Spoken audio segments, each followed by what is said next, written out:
선악과 검령의 의미가 얼마나 중대한지 제대로 인식하지 못하고 있는 신자가 꽤 많은 것 같습니다. 불신자들이야 그 나무에 하석도 남아있지 아니하니까 기독교가 지어낸 픽션이라고 반발할 수 있습니다. 그러나 창조주 하나님과 성경이 그분의 절대 진리임을 믿는 신자가 선악과 검령이 본인의 신앙생활과 크게 상관없다고 여기니까 문제입니다. 물론 예수님을 구주로 영접하고 거듭나는 순간 하나님의 자녀로 완전히 받아들여집니다. 더 이상 하나님의 진노 아래 있지 않습니다. 말하자면 아담이 선악과 검령을 위반했던 원죄에서 사함을 받았습니다. 그러니까 본문의 심각성을 그리 느끼지 아니할 수 있습니다. 제가 자주 드는 비유를 다시 들겠습니다. 선생님이 볼일에 있어서 외출하면서 숙제를 몇 개 내주고 자율학습 열심히 하라고 했습니다. 그런데 볼일이 다 마치지도 아니했는데 학생들이 염려가 되어서 잠시 들렀더니 학생들이 숙제는 아예 하지 않냐고 노느라고 교실을 난장판으로 만들었습니다. 그래서 선생님이 이번 한 번만 용서해 줄 테니까 교실을 깨끗이 청소하고 처음에 내준 숙제를 다시 풀라고 그러고는 또 외출했습니다. 지금 예수를 믿어서 하나님의 자녀가 되었다는 것은 지금 선생님이 숙제하지 아니했던 거기에 대한 벌을 주지 아니한 것에 불과합니다.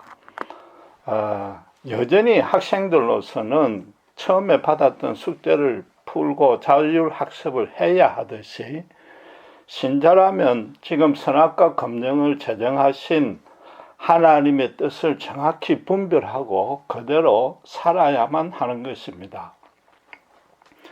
선악과 검령은 하나님이 인간을 창조하신 후에 인간에게 주신 두 번째 명령입니다. 첫 번째 명령은 무엇이었습니까? 창세기 1장 28절에 생육하고 번성하라는 겁니다. 생명을 보존하고 후손을 번창시키라는 것이죠.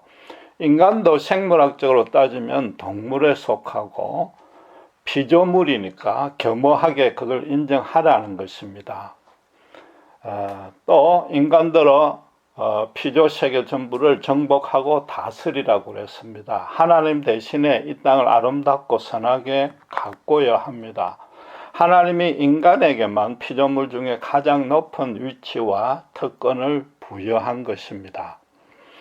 이 첫 번째 명령은 인간이 이 땅에서 마땅히 존재해야 될 그런 외적인 모습에 관한 명령입니다. 그러니까 불신자도 성경의 이 구절에 대해서는 전혀 반박하지 않습니다. 성경을 모르고 읽지 않아도 그대로 실천하고 있습니다. 실제로 환경오염이나 지구온난화 같은 문제를 훨씬 적극적으로 제기하고 있고 개선할 노력을 하고 있는 것입니다. 이 명령은 인간이 이 땅에서 자연과 더불어 생존하고 번영하라는 것이니까 인간이라면 이건 어길 수 없는 것입니다. 쉽게 말해서 자기 목숨을 지키려면 마땅히 자연을 보존해야 되는 것이죠. 이 명령을 어기는 것은 자살하는 것과 다름없는 것입니다. 반면에 오늘 보신 두 번째 명령 선악과 검령은 인류 공동체보다는 각 개인 한 사람 한 사람의 내면, 정신세계에 관한 명령입니다. 이 땅은 결코 인간의 것도 아니요 각자의 인생의 주인도 자기가 아님을 절대 잊지 말라는 것입니다. 그런데 불행하게도 최초인간 아담은 사단의 게임에 넘어가서 잠시 그 뜻을 잊어버렸습니다. 하나님은 인간이 자신의 경제에 오를까 시기해서 그걸 못 먹게 했다고 오해했습니다. 그러고는 하나님을 배제해버리고 자신을 하나님보다 더 우위에 올렸습니다. 그 결과 그의 모든 후손인 우리는 하나님과 원수된 상태로 태어나게 된 것입니다. 그런데 문제는 17절에 아담이 선악과를 따먹었는데 그러면 정녕 죽으리라고 하나님이 말씀하셨는데 죽지 아니했단 말이죠. 오히려 하나님은 아담이 스스로 만들어 입은 무화과 나무 잎의 옷을 벗기고 짐승을 잡아서 가죽 옷을 손수 지어 입혔습니다. 비록 에덴 동산에서 쫓겨나왔지만 또 이 땅에 가시덤불과 은근키가 많이 생겼지만은 먹고 사는 데는 큰 지장이 없습니다.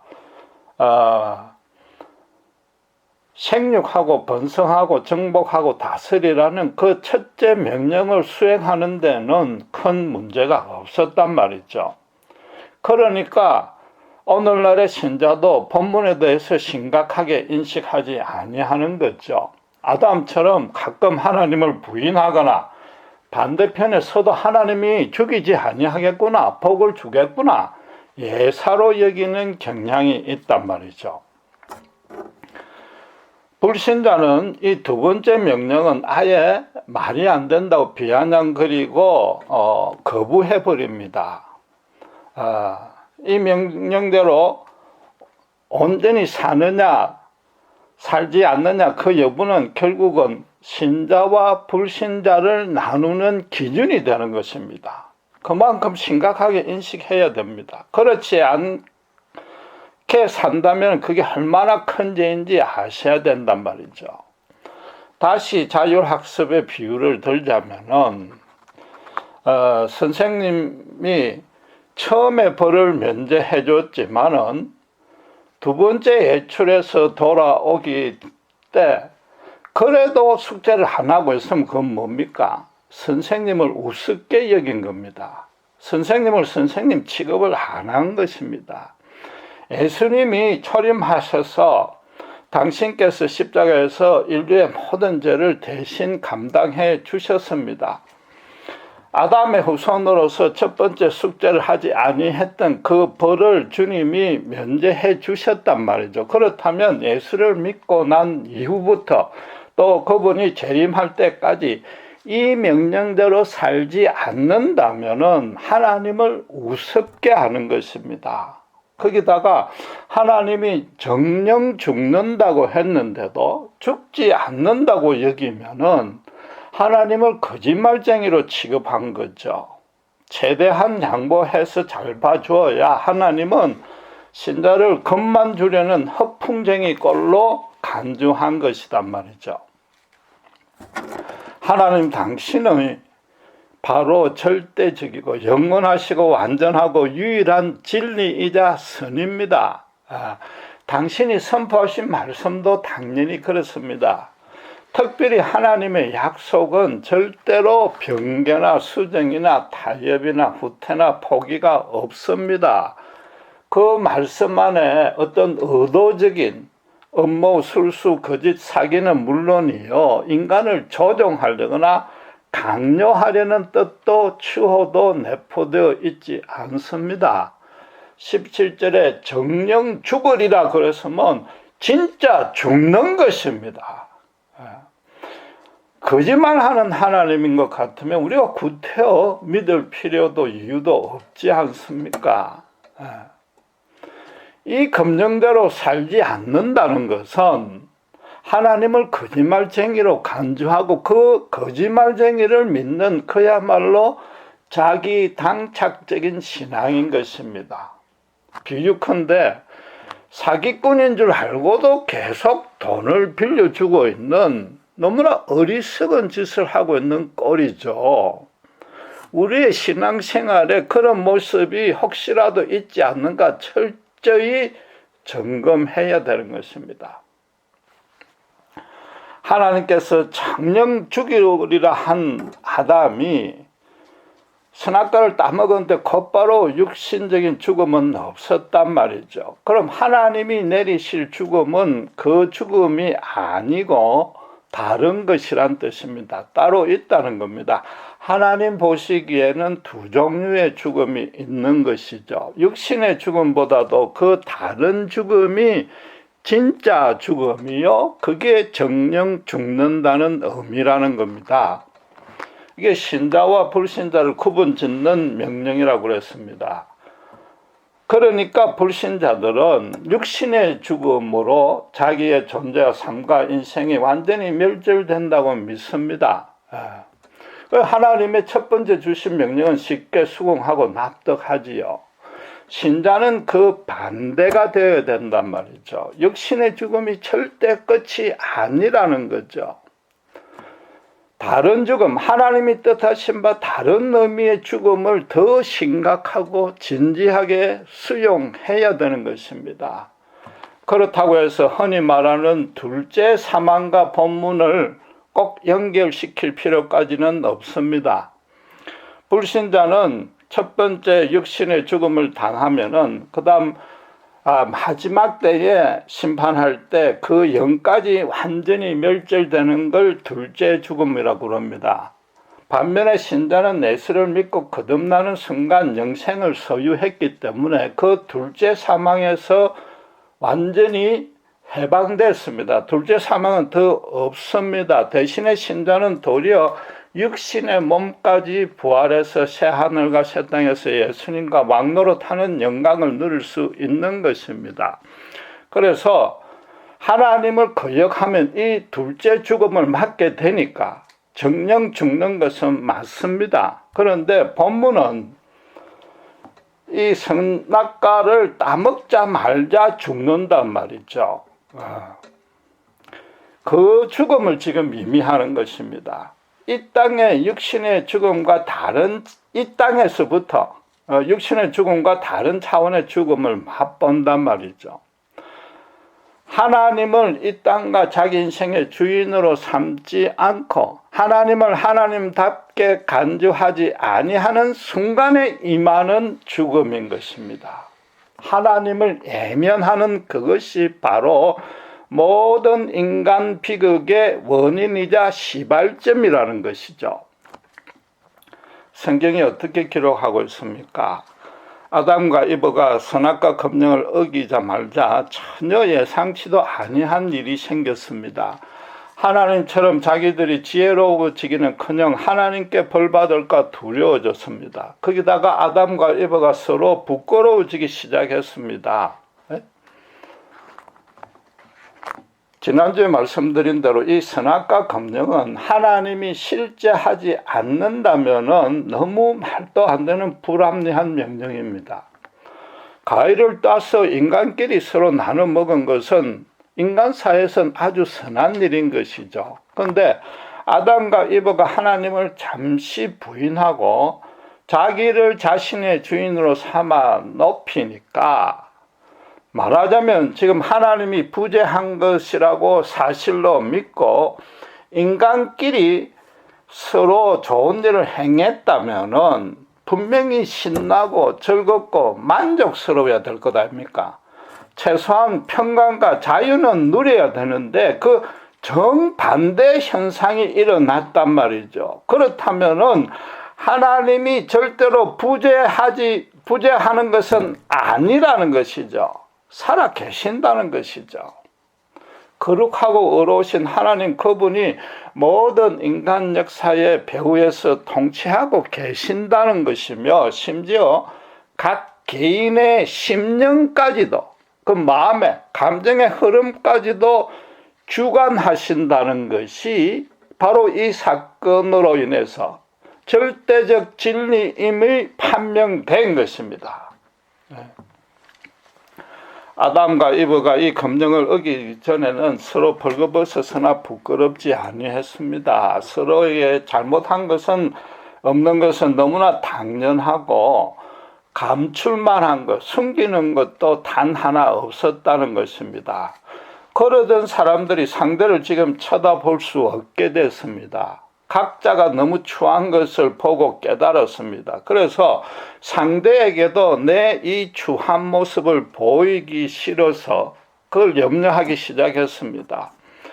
그 아내와 남편을 이전처럼 조건 없이 사랑할 수 있는 상황과는 완전히 달라져 버렸습니다.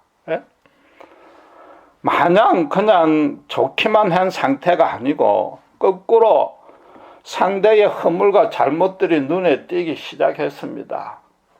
서로 살을 맞대고 살던 정말로 사랑하던 순수히 사랑하던 부부가 이제 눈에 보이지도 아니하고 알 수도 없는 그 장벽이 중간에 생겨버린 것이죠. 각자가 자기 자신이 부끄러운 것에 대해서 한없는 자괴감이 생겼습니다.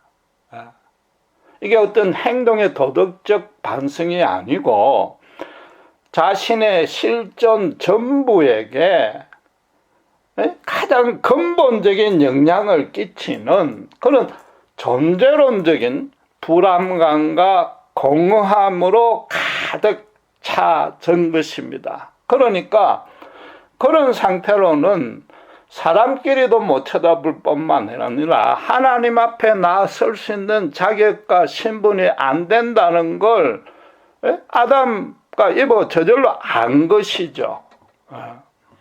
이전처럼 하나님을 순전한 마음으로 교제할 자신이 완전히 사라지고 하나님을 두렵게만 여기는 마음이 생긴 겁니다. 하나님과의 사이에서도 도무지 넘을 수 없는 큰 강이 생겨버린 것입니다. 그러니까 두 사람이 같이 손을 잡고 동산 깊숙이 피해서 숨어버렸습니다. 하나님은 바로 그런 상태를 두고 지금 정령 죽는다라고 선포한 것이죠. 인간이라면 절대로 이 땅에서는 지혜서는 안 되는 최악의 내면 상태라는 겁니다. 생각 정신 상태랍니다. 그리고 그 상태를, 그 상황을 인간 스스로는 도무지 벗어날 수도 개선할 수도 없으니까 정령 죽는다 그런 것이단 말이죠. 예수를 믿는다는 것이 우리가 지옥에 가지 아니하고 먼 미래에 천국이 보장되었다는 교리를 수용하는 차원으로 거쳐서는 안 되는 것입니다. 지금 현재 내가 스스로는 도무지 벗어날 수 없는 그 절망의 10년 맨 밑바닥에서 건져줌을 받았다는 겁니다. 그래서 이 땅에서부터 천국의 삶을 살 수 있고 살고 있어야 되는 겁니다. 지금 하나님을 모르고 자기가 내 인생의 주인이라고 큰 소리 쳤던 것이 하나에서부터 10까지 오직 실패요, 허망함이요, 갈급함이었다는 것을 철저히 자각하게 되는 것입니다. 그래서 나름 세상에서 아주 큰 형통을 했다 해도 여전히 뭔가 충족되지 아니하고 항상 불만이었다는 거죠. 일시적으로 기쁘고 평안할 수 있었으나 그 어느 것도 지속적으로 행복했던 적은 단 한 번도 없었던 것이며 잠시나마의 그 기쁨과 평안도 순수한 100%의 기쁨과 평안이 아니었음을 알게 되는 것입니다.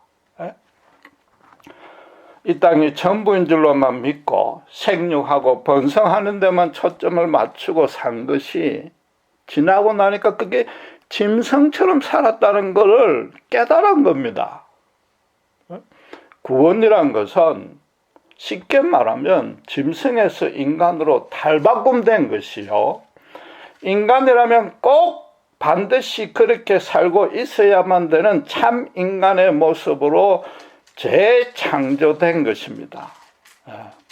본문의 이 선악과 금령이 허무맹랑한 픽션이라고 비방하고 다녔던 그게 바로 사실은 내 모든 실패와 허망함의 첫 번째요 전부의 원인이란 것을 알게 된 것이단 말이죠.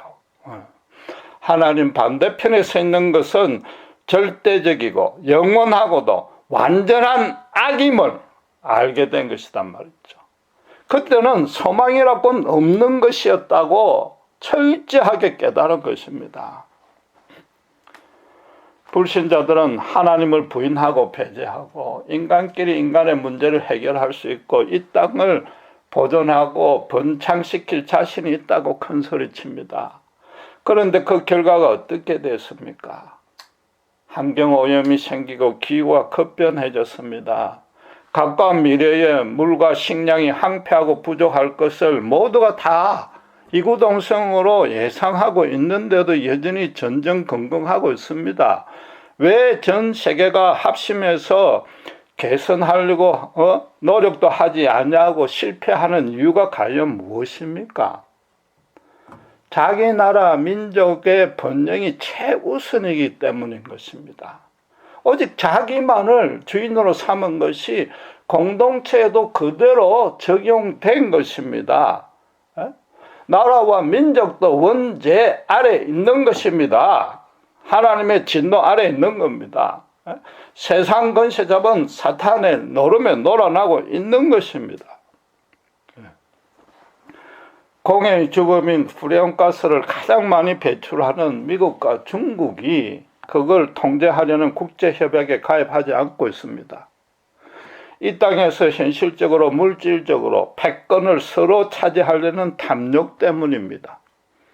그렇다고 해서 후진국들도 이 책임에서 해방될 수는 없습니다. 언제까지 가난한 상태로 살기는 싫다. 우리도 선진국 수준으로 잘 살아보자는 욕망이 있기 때문에 지금 무차별로 개발을 하고 있습니다. 거기다가 돈이 없으니까 공해를 방지하는 시설에 투자할 여력도 없습니다. 안타깝게도 며칠 전에 뉴스에 따르면은 남미의 최고 빈국 중에 하나인 칠레의 수도 산티아고에 대낮인데도 앞을 전혀 볼 수 없이 캄캄한 흑암 천지로 변했다는 겁니다. 이 미세먼지의 농도가 절대 안전치 기준량의 수십 배에 달했습니다. 그래서 며칠간 공장 가동과 자동차 운전을 전면적으로 금지시켰는데도 상황이 전혀 나아지지 않고 있습니다. 마태복음 24장 29절에 예수님께서 말세에 어떻게 된다고 했습니까? 해가 변하여 어두워질 것이라고 했습니다. 대낮이 캄캄하게 암흑천지가 되었단 말이죠. 지금 우리가 하늘을 볼 수 없지 않습니까? 이 지경에까지 이르렀단 말이에요. 이미 말세가 시작이 된 것입니다. 그런데도 모든 사람들이 발만 동동 구르고 어떻게 뾰족한 해결책을 제시도 못하고 실천도 못하고 있단 말입니다. 인간은 두들겨 맞아야 제대로 정신을 차리는가? 그렇지도 아니한 거죠.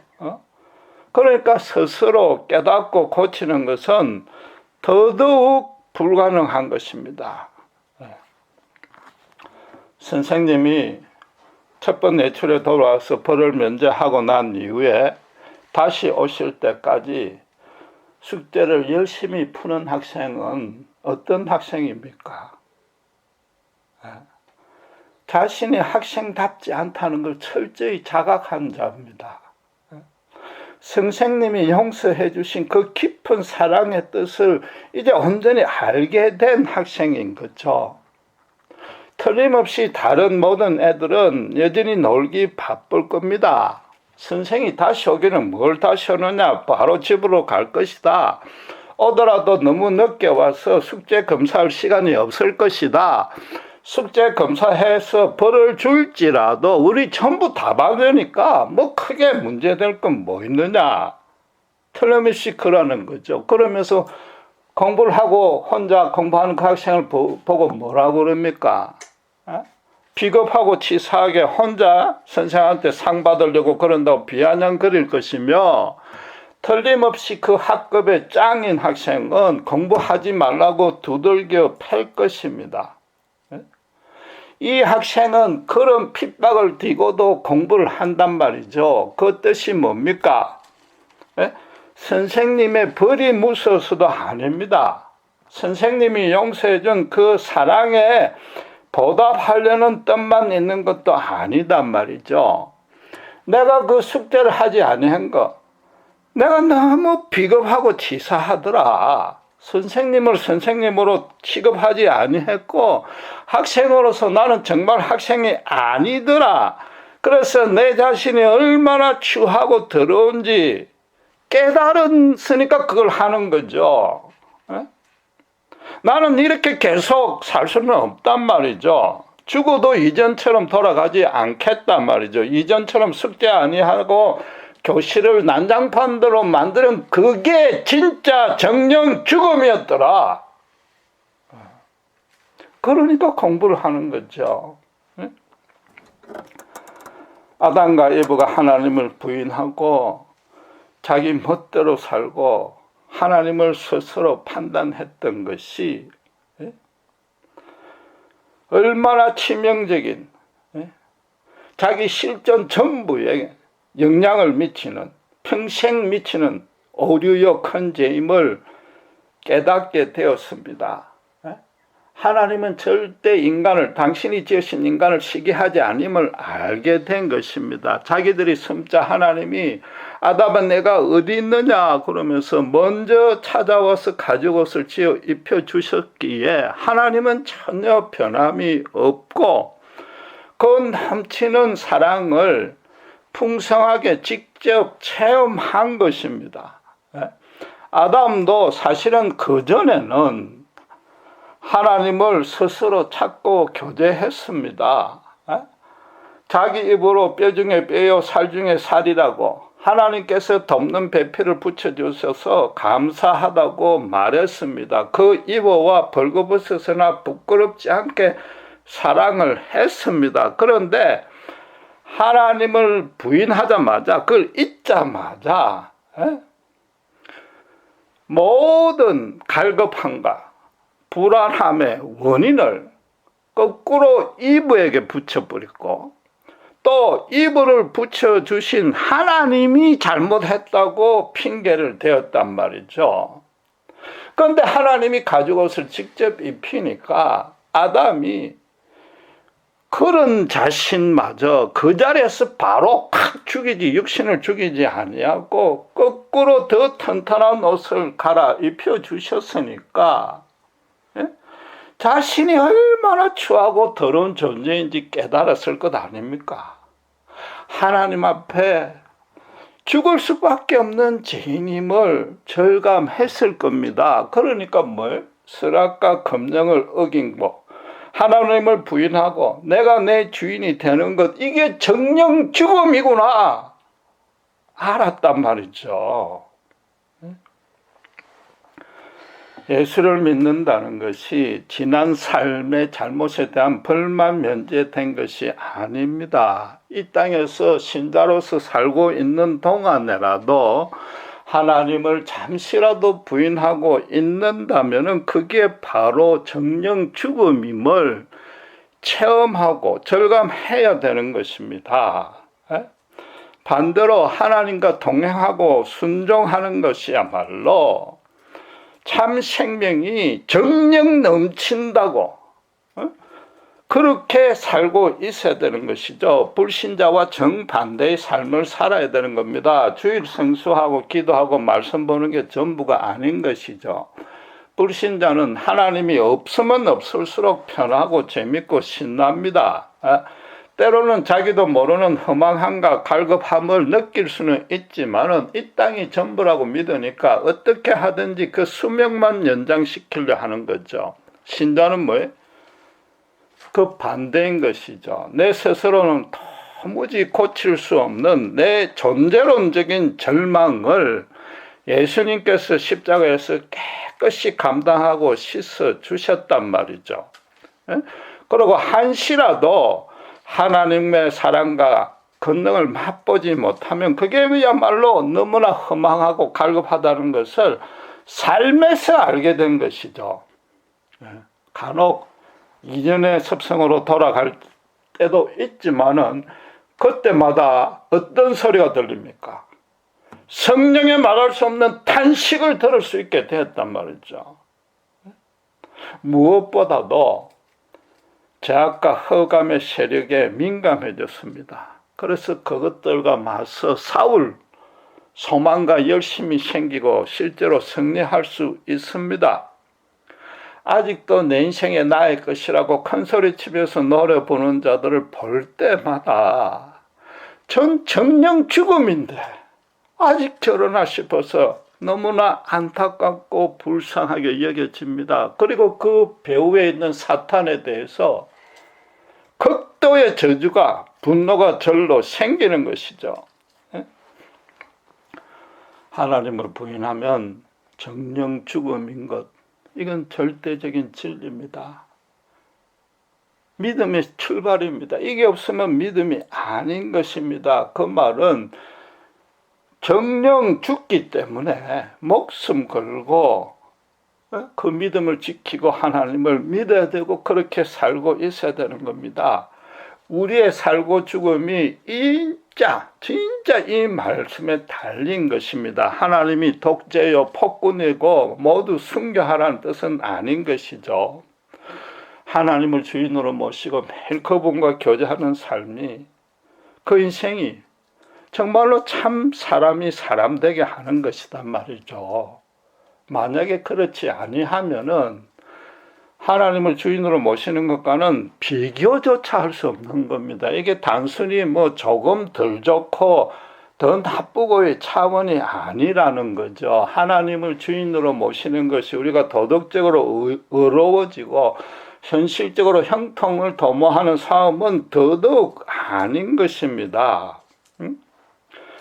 진짜로 하나님이 없다면은 내가 육신은 살아있을지 몰라도 내 속에 내면은 진짜 내 실체는 죽는단 말이죠. 살아도 산 것이 아니고 죽지 못해서 죽을 수 없으니까 어쩔 수 없어 연명하고 있는 것이죠. 그러니까 그 이양에 연명하는 것을 어떻게 하든지 풍성하고 화려하게 꾸미려는 것인데, 그건 좀 죄송하지만은 좀비에게, 강씨에게다 하장하는 것이요. 좀비에 하장해봐야 그게 여전히 좀비단 말이죠. 지금 불신자를 탓한다고 오해는 마셔야 됩니다. 신자는 첫 번째 벌에서 면제되었다면은 당연히 계속해서 숙제를 해야 됩니다. 그걸 하지 않고 놀고 있다면은 그게 바로 좀비로 살고 있다는 꼴이라는 거죠.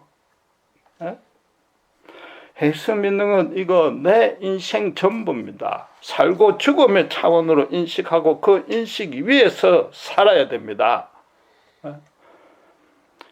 제 개인적인 이야기를 하면은 저는 예수님을 알지도 못했고 알려고도 하지 않았고 완전히 원수된 상태에서 그분이 나를 먼저 찾아와 주셨습니다.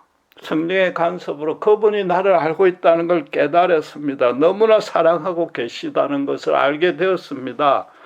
내 일생에 대한 분명한 계획과 소명도 깨닫게 해 주셨습니다. 만약에 그런 만남이 없었더라면 지금쯤은 죄송하지만 술에 찌들려 있거나 자살했거나 둘 중 하나일 것입니다. 왜냐하면은 내 스스로도 하늘 높은 줄 모르는 교만과 욕망에 사로잡혀 있었고 그걸 세상에서는 도저히 해결할 수 없기 때문인 것입니다. 불신자는 생존하고 번영하라는 하나님의 첫째 명령을 수긍하고 실천하고 있는 셈이지만은 여전히 하나님은 완악하게 거부합니다. 그렇다면은 신자에게 주는 첫 번째 명령, 가장 중요한 명령은 바로 이것입니다. 정말 목숨 걸고 생명을 걸고 예수님의 십자가를 붙들어야 됩니다. 그렇지 않으면 정령 죽음입니다. 신자가 사나 죽으나 예수를 위해서 살아야 되고 무엇을 마시든 먹든 하나님의 영광이 나를 통해서 드러나야 됩니다. 그렇게 살고 있어야 됩니다. 그래서 순교의 자리에까지 이르도록 그런 한이 있더라도 만약에 하나님이 그렇게라도 이끈다 해도 십자가는 절대 놓지 말아야 된단 말이죠. 여러분에게 정말 진지하게 물어보겠습니다. 예수 믿은 것이 내 생애 최고의 성공이었는가? 그래서 비로소 내가 참 생명을 얻고 짐승이 아니라 인간으로 또 정말 참 인간답게 살게 되었다는 것을 확신하는가? 그렇다면 그 이후로 어떻게 살아야 되는가? 자기 내면은 썩어서 골마 터지는데도 기도 응답으로 끈질기게 기도해서 내 예면만 치장하는 것으로 그러면 나아지리라고 생각하고 있는가?